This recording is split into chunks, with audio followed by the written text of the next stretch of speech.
लेकिन ये डिग्री 4 साल की है। इस डिग्री में आपसे लगेगा कुछ नहीं, इसी में आएगा, इसी में खर्च करो, लेकिन 4 साल के बाद मैं वादा करता हूँ कि आपको महीने का 1 लाख आएगा अगर 4 साल की डिग्री को आपने ले लिया। ले पाएंगे सारे लोग? ले पाएंगे ऐसे लोग? तो एक बार जोरदार तालियां होनी चाहिए आप सभी लोगों के लिए। दूसरा है एटीट्यूड, नजरिया। आपका इस बिजनेस को लेकर नजरिया कैसा है? नजरिया का मतलब ये है कि आप इस बिजनेस के बारे में सोचते कैसे हैं, आपकी सोच क्या है, आप पॉजिटिव सोचते हैं, निगेटिव सोचते हैं, ये आपकी सोच पर डिपेंड करता है, आपके एटीट्यूड पर डिपेंड करता है। बहुत सारे लोग इस बिजनेस को लेकर हमेशा पॉजिटिव सोचते हैं। मैं बहुत सारे लीडरों से मिलता हूँ, उनका काम कम भी चल रहा है ना, उनका काम नहीं भी चल रहा है ना, उनसे बात करो तो एक अलग सी एनर्जी आती है। ये लगता है कि ऐसे लीडर टीम में होने चाहिए, अलग से मोटिवेट कर देंगे आप, अरे सर कोई दिक्कत नहीं, आज काम नहीं चल रहा है, एक बात धुआं उठा देंगे। बात समझ में आ रही है? वहाँ क्लाइंट को भी लगता है कि यार ऐसे लीडर टीम में, और कुछ लीडरों का काम अच्छा भी चल रहा, तब भी उनसे बात करो तब भी वो रोना, अरे गुरुजी कुछ रोना ही मेरे है। बात समझ में आ रही है? ये डिपेंड करता है आपके एटीट्यूड पे, आपके नजरिया पे। आपको पता चला आपने किसी पेशेंट को दवा दी, 10 पेशेंटों को आपने दवा दी, उसमें से पता चला 6 से 7 पेशेंट आपके सही हो गए, 3 पेशेंटों को अगर रिलीफ नहीं मिला तो वो 6 से 7 पेशेंट को नहीं देख रहा, वो कितने लोगों को देख रहा? सर वो 3 को तो आराम ही नहीं मिला, हमने सारी दवाइयां उनको दी थी। ऐसा होता कि नहीं होता? क्योंकि 100% रिजल्ट कहीं पे भी आप अपने पेशेंट को कभी रेजेंसी में लेके जाना, जो कानपुर का माना वो हॉस्पिटल है, वहां से 60 से 70% ही मरीज सही होते हैं, 40% वहां पे भी। हम लोग निगेटिव चीजों को देखते हैं, ऐसा है कि नहीं है? अब कंपनी ने प्लान बनाया कि जो व्यक्ति 35 से बीवी की मैचिंग करता है 25 तारीख से पहले 35 से बीवी अगर पर्सनल आईडी करता तो कंपनी उसको नेशनल ट्रिप देगी। ऐसा है कि नहीं है? लोग उसी में दिमाग लगा रहे थे, 25 तारीख तक क्यों किया, 30 तारीख तक क्यों नहीं किया? ऐसा है कि नहीं? बहुत सारे लोग दिमाग लगाते हैं, मतलब हमें निगेटिव चीजें हम देखते हैं, पॉजिटिव देखते नहीं है। पॉजिटिव कंपनी ने क्या कर दिया, कंपनी हमारे लिए क्या करती है। कंपनी ने जो है प्रोग्राम किया था जयपुर के अंदर, आप सभी को पता, लगभग 14 से लोगों की प्लानिंग थी, लेकिन लोग वहाँ लगभग 22 से पहुंचे। कितने? 22 से लोग पहुंचे। और 22 से कैसे पहुंचे? कंपनी ने क्या, जो भी लोगों ने अचीव किया था, कंपनी उन सबसे कॉल करी पहले, क्योंकि वहाँ होटल का भी अरेंजमेंट करना पड़ेगा, खाने का भी अरेंजमेंट करना पड़ेगा, आपके रहने का, आपके जाने आने का सारा अरेंजमेंट करना पड़ेगा। इसीलिए कंपनी ने सबसे कॉल करी पहले कि आप आ रहे हैं सर क्या? तो लोगों ने क्या बोला? मैं आ नहीं पाऊंगा सर। बहुत सारे लोगों ने बोला, क्योंकि अचीवर तो कम से कम कंपनी में 2500 निकले थे, लेकिन लगभग 14 से लोगों ने बोला मैं आ रहा हूँ, और 11 से लोग ऐसे जिन्होंने बोला हम आ नहीं पाएंगे सर, हमारी मक्का कटने को है, गर्मी बहुत है, देखो मुश्किल है हमारा, ठीक है ना। अब मुश्किल बोलोगे तो कंपनी तो उसको नाम ही समझेगी ना। और पता चला बाद में 24 से लोग वहां पहुंचे। कितने? कंपनी ने व्यवस्था कितने लोगों करी? 14 से लोगों की। अब पहुंचे कितने? 24 है। तो क्या अरेंजमेंट करने में थोड़ी प्रॉब्लम आएगी कि नहीं आएगी? लेकिन फिर भी ऐसा कोई व्यक्ति नहीं जिसको 2 बजे तक रूम ना मिला हो। बात समझ में आ रही है? हम लोग 10 बजे पहुंचे थे, अगर 14 से लोग होते तो 11 बजे तक रूम मिल जाता, लेकिन फिर भी कंपनी ने 2 से 2:30 नहीं बजा और सभी को जो है रूम मिल गया था। मिला कि नहीं मिला? होटल के अंदर सभी रूम के अंदर थे।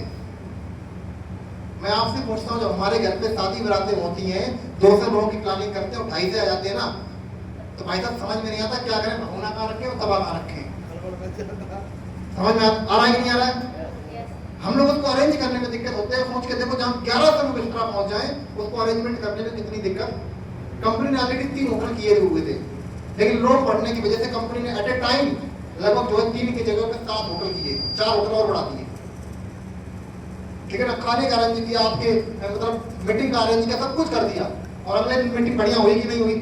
एक बार भी मालूम पड़ा कि लोग ज्यादा हैं, हाँ जी, एक बार भी रहने खाने के लिए दिक्कत नहीं हुई, सब आराम से अरेंज हो गया। पूरा प्रोग्राम इतना बेहतरीन हुआ, लगभग 24 से लोगों की गैदरिंग के साथ में कंपनी ने जयपुर के अंदर प्रोग्राम किया। ऐतिहासिक प्रोग्राम हुआ, बहुत सारे लोग प्रोग्राम के अंदर आए थे और हम लोगों ने उस प्रोग्राम को अटेंड किया। ऐसा हुआ कि नहीं हुआ? जितने भी लोग गए थे सभी लोगों ने उस प्रोग्राम को अटेंड किया कि नहीं किया? हाँ जी, किया कि नहीं किया? इसके बावजूद भी शाम को बस नहीं वापसी के लिए मिली। कितने लोग ऐसे थे वहां पे? बहुत सारे लोग थे, वापसी के लिए बस नहीं मिली। बहुत सारे लोग इसी को निगेटिव सोचने लगे, बताओ वापसी के लिए बस नहीं है कोई। लेकिन आप बताइएगा, हमारी कंपनी के एमडी सर ने रात के 2 बजे हम लोगों के लिए एसी बस की व्यवस्था करके हमको कन्नौज तक भेजा। भेजा कि नहीं भेजा? अरेंज किया कि नहीं किया? तो बहुत सारी कंपनियां आई थी, तुम आ गए हो जाओ, कैसे भी जाओ, उनको कोई मतलब।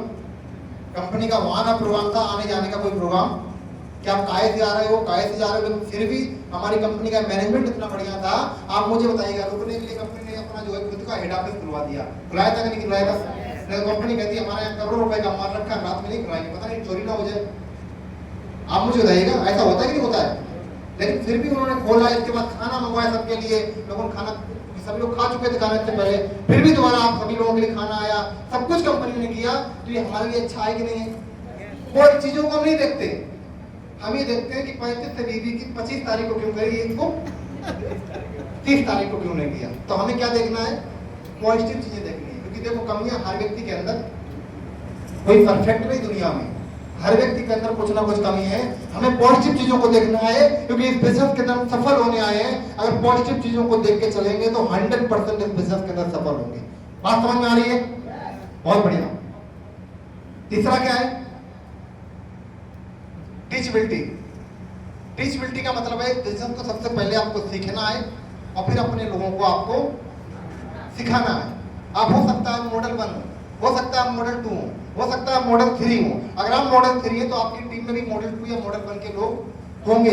तो आपका फर्ज बनता है कि ऊपर अपलाइन से पूछें कैसे, नीचे बताएं ऐसे, और बीच में कमाएं पैसे। लेकिन लोग करते नहीं, लोग पूछते नहीं अपलाइन से। अपने ज्ञान टीम को, काम अच्छा चला तो टीम को मोटिवेट करेंगे, और काम थोड़ा डाउन हुआ तो टीम को निगेटिव करेंगे। दोनों काम कह रहे, काम सर अच्छा होगा तो अपनी टीम को मोटिवेट कर देंगे, और काम अगर डाउन हो गया तो टीम ही से बातचीत करेंगे, काम हो ही नहीं रहा। आप सोच के देखो, कभी आपके अपलाइन ने आपसे निगेटिव बात करी? हाँ जी, हमसे जिस लीडर ने बात करी होगी ना, हमेशा उसको हमने मोटिवेट ही किया होगा, हमेशा एक ही बात बोला होगा, सब करेंगे मारेंगे और जो है मिलके करेंगे। बोला कि नहीं बोला? कभी हमने बोला सर काम नहीं हो रहा है?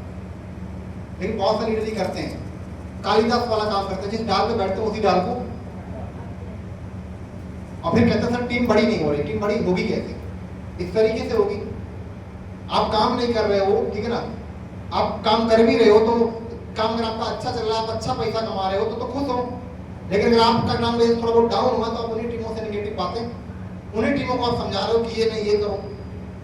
हाँ जी, और जब वो टीम काम नहीं करती फिर कहते सर जी टीम काम नहीं कर रही, गुस्सा तो इतनी आ रही, क्या बोले आप ऐसे लीडरों पे। मतलब 2-2 ढाई साल सिखाने के बाद में लोगों को इतनी अकल नहीं है कि हम कर क्या रहे हैं। हम कर क्या रहे हैं? हम जो सीख रहे हैं भाई अपनी टीम को, हम वो नहीं सिखा रहे। जो हमने यहाँ सीखा हुआ, इतनी ट्रेनिंग नहीं डाली, 1.5 घंटे से हम बोल रहे हैं, आशा जी ने समझाया, अभी गुरु जी समझाएंगे आगे, वो जाके टीम को नहीं सिखाया, टीम को ये सिखाया, काम नहीं चल रहा है।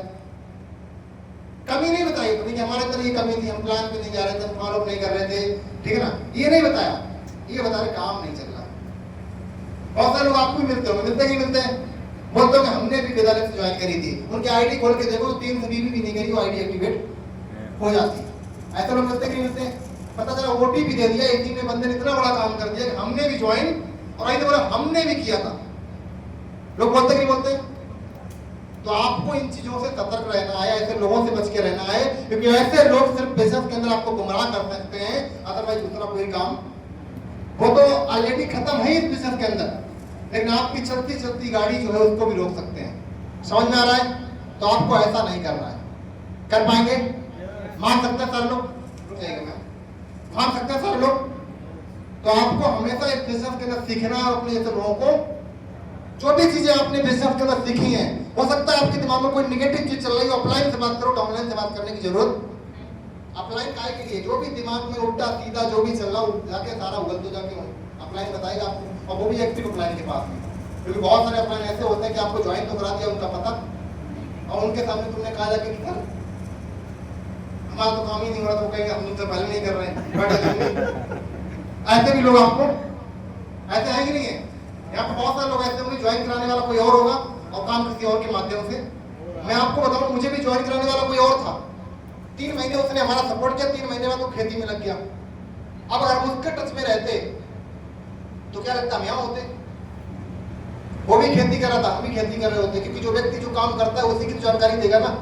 अगर कोई व्यक्ति किसान है, किसान किसानी की जानकारी देगा ना, तो वो तो खेती कर रहा है, मुझे भी खेती की जानकारी देता। लेकिन मैंने अपने एक्टिव अपलाइन को चूज किया, मैंने देखा कि ये व्यक्ति तो काम नहीं कर रहा है, इसने मुझे बिजनेस के अंदर बुला दिया, बता तो दिया कि काम में हम सपने पूरा कर सकता है, लेकिन इसके भरोसे हमारे सपने पूरे नहीं होंगे। मैंने अपने एक्टिव अपलाइन को बात को समझा, पकड़ा और लगातार उनकी बात को माना। इसी की की वजह से यहाँ पे, तो आपको भी वही करना है, जो भी आपका एक्टिव अप्लाई हो।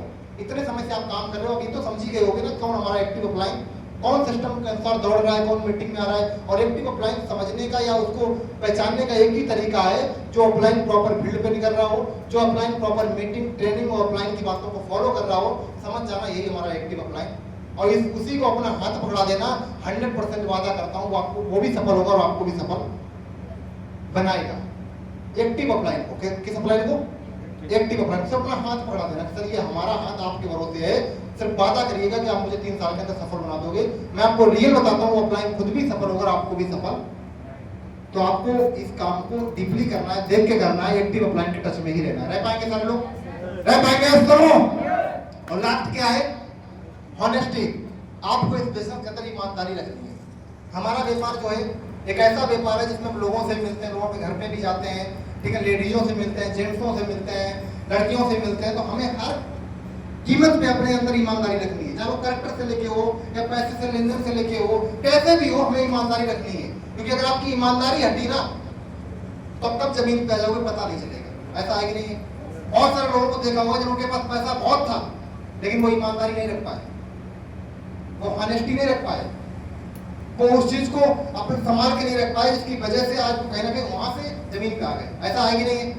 तो आपको ईमानदारी रखनी है, चाहे वो पैसे से लेकर हो या कोई कमिटमेंट आपने अप्लाइन से किया है कि सर आप एक काम करिएगा, हमारा इतना बिजनेस कमा करवा दीजिएगा, हम इसका पेमेंट कर देंगे या इतना बीवी दे देंगे, तो उस चीज के प्रति ईमानदारी रखिएगा।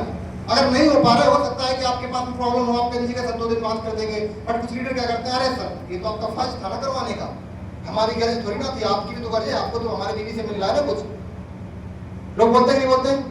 तो हमें इसके प्रति अपनी ईमानदारी रखनी है। रख पाएंगे? रख पाएंगे? आप सुनो, लोग बोल नहीं रहे इस बात को, लोग चुप हो गए, लगता है कुछ दाल में कुछ गड़बड़ है। हाँ जी, कुछ गड़बड़ है क्या? रख पाएंगे ईमानदारी? रख पाएंगे? सुनो, और जो ईमानदारी रखेगा उसका हमेशा काम चलेगा, हमेशा वो आगे बढ़ेगा। क्योंकि होता क्या है, आप मुझे बताइएगा, अभी आपकी टीम हो सकता है कन्नौज तरवा के अंदर चल रही हो, फरुखाबाद के अंदर चल रही हो, अभी आपको पूरा इंडिया बिल्डअप करना है, करना कि नहीं करना है? आपकी कहीं बाहर टीम चल रही हो सकता है आपने वहाँ टीडी से कोई बिल कराया हो, आपके कहने पे बंदे ने बिल कर दिया हो, लेकिन अगर उसका टाइम से आप पेमेंट नहीं करेंगे, टाइम से वहाँ जाके उसका हिसाब किताब नहीं करेंगे, तो हम तो आपके अप्लाई में हम तो झेल जाएंगे। हाँ जी, हम तो कोई दिक्कत नहीं, हमारी टीम है, लेकिन बाहर का आदमी तो इतना नहीं ये देगा। हो सकता है आपको मना, अगली बार की मना कर दिया, आपका 100 बीवी, 50 बीवी, 200 बीवी, 1000 बीवी, कितने से फंसा हो लेवल, लोगों के बड़े बड़े लेवल रुक जाते हैं सिर्फ ईमानदारी ना रखने की वजह से। तो हमें ईमानदारी रखनी है। पर्टिकुलर कोई अपने ऊपर मत लेना, मैं एग्जांपल ही दे रहा हूँ, ठीक है ना, नहीं तो कोई अपने ऊपर ले ले, इसलिए मैं एग्जांपल दे रहा हूँ कि ईमानदारी ही इस बिजनेस का सबसे बड़ा जो है रीढ़ की हड्डी है। आप ईमानदारी रख सकते हैं, हमेशा ऑफलाइन डाउनलाइन आप पे भरोसा करेगा, हमेशा आपके साथ में काम करेगा। रख पाएंगे?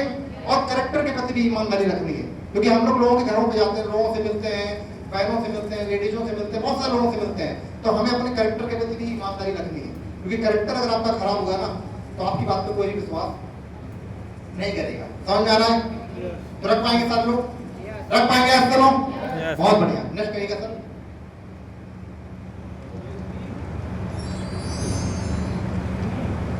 तो आगे की जानकारी के लिए हमारे बीच में हमारे ग्रेट महागुरु जी भी आए हुए हैं, तो सर को सुनना चाहिए, सुनना चाहिए आप लोग।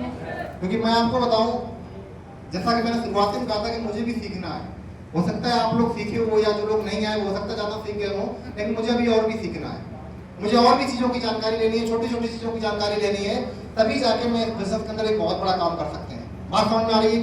अगर हम जानकारी नहीं लेंगे, हम खुद नहीं सीखेंगे, आज मैं जिस पेमेंट पे हूँ और मुझे इससे ज्यादा पेमेंट लेके जाना है, तो मुझे भी सीखना पड़ेगा। बात समझ में आ रही है? सीख पाएंगे? तो सभी लोग तैयार है सर को सुनने के लिए? तैयार है? लगता है अभी नहीं बोले। तैयार है सारे लोग? बुला लीजिए सर को, बुला लिया जाए। एक्साइटमेंट दिखा पाएंगे? दिखा पाएंगे? और एक चीज का स्पेशली ध्यान रखना है, जो मैंने शुरुआती में आपसे बोली कि जब कोई बात का वो रिस्पॉन्स आप सभी से मांगे, तो उसका हाँ या ना में रिस्पॉन्स लगना चाहिए कि हम जो है शो लेवल की जाग रहे हैं। और सोना तो बिल्कुल भी जागते रहना है कि चोर चोर भी रात में आते हैं। रात में आ रही है, बहुत सारे लोग चोर रखाते होंगे रात में, तो मुझे सोच रहे हैं कि अभी सोने, तो ऐसा नहीं करना है। बुला लीजिए सर को, बुला लिया जाए। तैयार है सारे लोग? तो मैं चाहता हूँ कि जो भी हमारे लीडर्स ड्रेस कोड में है या व्हाइट शर्ट ब्लैक पैंट में, वो प्लीज आगे आ जाए और एक रो टाइप की बना ले, जिससे मैं गुरु जी को बुलाऊं। तो लगना चाहिए कि हम एक ऐसे ग्रुप के अंदर हैं जिस ग्रुप के अंदर 100% सफलता मिलती है। आप रो टाइप की बना लीजिएगा, सारे लोग आ जाइएगा, जितने भी लोग हैं सारे लोग आ जाइएगा। और जिसके पास में फूल है फूल डाल के, जो फूल नहीं डाल पा रहे तालियां बजा के, और जो तालियां भी नहीं बजा पा रहे वो चिल्ला के हूटिंग करके, मैं जो लोग तालियां के साथ में सबको इनवाइट करता हूँ। नाउ प्लीज क्या बजा रहे हो?